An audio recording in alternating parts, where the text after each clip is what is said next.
The Wrecking Crew is a crime comedy buddy movie on Amazon Prime starring Jason Momoa and Dave Bautista.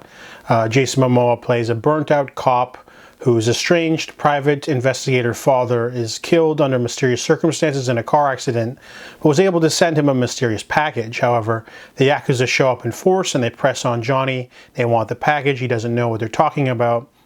So after he defeats them, he goes to Hawaii to settle his father's affairs and pitches an investigation to his half-brother, James. But James has a family. He doesn't want to get involved. He doesn't like Johnny for some reason. They obviously have some tension.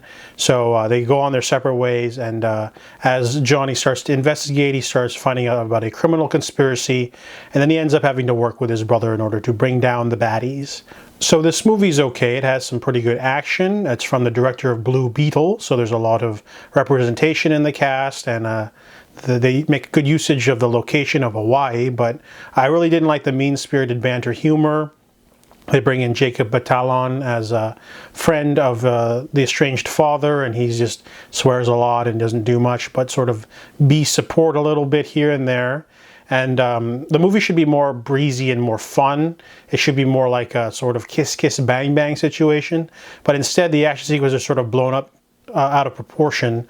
There's like a helicopter chase sequence on a highway with like so much like explosions and collateral damage in the background. It doesn't feel like it belongs in this movie. Like the first fight scene is pretty good. It's really grounded. It's a fight between Johnny and the Yakuza, but then not enough hand-to-hand combat stuff with Dave Bautista. There's a scene where he's supposed to be getting information from a sex shop and they won't give it to him, but they cut away from that fight. And then later on, they have another shootout with the Yakuza and then one more big battle at the villain's hideout. It feels very 80s though. It's all very, you know, shoot bad guys that are just standing around and then shoot a whole bunch of bad guys and then fight some mid-bosses and then defeat the bad guy. And the bad guy even has like a huge monologue too.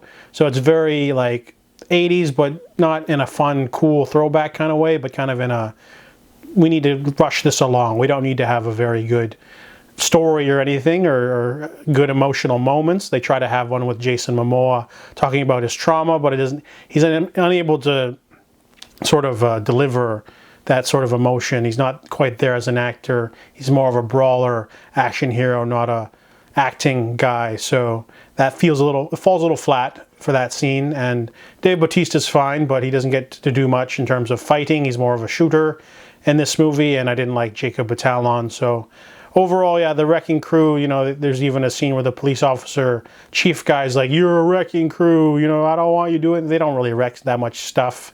And there's a small role for Morena Baccarin, but overall, the movie's very undemanding, but it's really generic and not that good. So I give the Wrecking Crew a 5 out of 10.